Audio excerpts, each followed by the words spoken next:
Thank you Namrata ma'am, thank you so much. And ఇప్పుడు మనం ఈమోన్ దగ్గరికి వెళ్ళిపోదాం. సో అలీ గారు మళ్ళీ again yes repeat, action voice repeat అని చెప్పాలా? 19లో లైన్ కింగ్కి శివకుమార్ గారు వచ్చి సార్ ఇలాగా డిజ్నీ వాళ్ళది ఒక మూవీ రిలీజ్ కాబోతుంది, అది తెలుగులో 2 క్యారెక్టర్లు ఉన్నాయి, ఒకటి బ్రహ్మానందం గారు, మా అన్న బ్రహ్మానందం గారు చెప్తున్నారు, ఒకటి మీరు చెప్పాలి అనగానే క్యారెక్టర్ ఏంటి అనగానే చూపించారు వీడియో. సో అది చెప్పాం. ఆ తర్వాత ఫస్ట్ దానికి నాని గారు చెప్పారు ఒక క్యారెక్టర్కి, అలాగే ఇంకో క్యారెక్టర్కి జగపతి బాబు గారు చెప్పారు. సో అట్లాగా ఆ సినిమా చూడటం కూడా జరిగింది ఫ్యామిలీతోటి. సో పెద్ద హిట్ అయింది ఆ సినిమా, బ్లాక్ బస్టర్, మీ అందరికీ తెలుసు. సో ఇది మళ్ళీ ప్రీక్వెల్. ఇది ఈ మూవీకి కూడా ఇలాగా ఫస్ట్ డే డబ్బింగ్ చెప్తుంటే సార్ ఈసారి ఎవరు హీరోకి అనగానే సార్ ఒక 2 డేస్లో చెప్తాను, ఇంకా కన్ఫర్మ్ చేయలేదు అనగానే శివకుమార్ గారు ఫోన్ చేసి మహేష్ గారు ఓకే చేశారండి అన్నారు. చాలా హ్యాపీ. అండ్ తర్వాత ఇక మిగతా క్యారెక్టర్లన్నీ ఇలా చెప్పుకుంటూ వచ్చారు. అంటే క్యారెక్టర్కి వేరే లాంగ్వేజు యాక్టర్కి చెప్పడం వేరు, కానీ ఈ టిమోన్కి చెప్పడం అనేది నిజంగా అదృష్టం ఒక యాక్టర్కి. ఎందుకంటే మేము ఉన్నా లేకపోయినా మా ఫోటో ఆ క్యారెక్టర్లో డిజ్నీ లైబ్రరీలో అది 200 సంవత్సరాలు ఉండిపోద్ది. సో యాక్టర్కి కావాల్సింది అదే.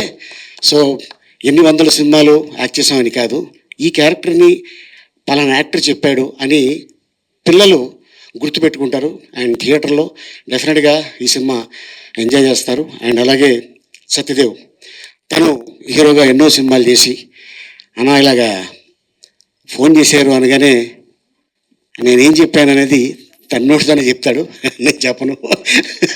And once again zebra, congratulations.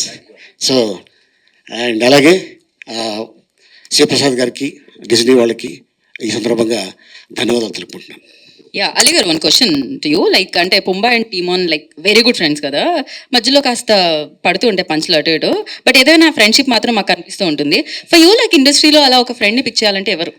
The closest, dearest okay, ఎవరు ఆ ఫ్రెండ్? మీ అన్ని చెప్పేది. మా ఇంటి పక్కనే ఉంటాడు ఆయన. ఇంటి పక్కనే ఉంటారు, నైబర్, ఫ్రెండ్, అయ్యా అందరూ అన్ని అన్ని. ఏంటండి ఆయన పేరు? బ్రహ్మానందం అని. ఓకే, రియల్ లైఫ్ లో కూడా మీరిద్దరు ఫ్రెండ్స్ అన్నమాట. ఫోన్ చేస్తాడు ఆయన. ఆయనకి అలవాటు ఏంటంటే మధ్యాహ్నం వేసిన తర్వాత దేశం అయిపోతుందా గణసరం, 1 గంట వేయాలి పక్క వేసి, అరే ఇప్పుడే లెగిసాను అంటుంటాడు. అదే క్యారెక్టర్ దీంట్లో. ఓకే, సో ప్రాపర్ గా అంటే రియల్ లైఫ్ లో ఉన్నదే ఇక్కడ కూడా అన్నమాట. మనం చూడబోతున్నాం. కూర్చొని టీ తాగటం, ఇక మిగతా విషయాలు చెప్పుకుంటూ వస్తుంటారు. సో ఇక ఇండస్ట్రీలో ఆల్మోస్ట్ అందరూ స్నేహితులే, అందరూ అద్భుతమైన. ఎందుకంటే నేను చాలా గొప్పగా చెప్పుకుంటాను, ఒక తెలుగు ఇండస్ట్రీలోనే కమెడియన్స్ 22 మంది ఉన్నారు. ఏ షూటింగ్లోనైనా ఒక 5-6 మంది కమెడియన్స్ కలిస్తే చెట్టు కింద ఒక టేబుల్ వేసుకొని మధ్యాహ్నం అన్నదమ్ముళ్ళగా కలిసి భోజనం చేస్తుంటాం. ద గ్రేట్ ఇండస్ట్రీ అంటే తెలుగు ఇండస్ట్రీ. మిగతా ఇండస్ట్రీలో వాళ్ళు ఎలా ఉన్నారో ఏంటో నాకు అనవసరం. సో వాళ్ళు మనం కామెంట్ చేయకూడదు. That's it.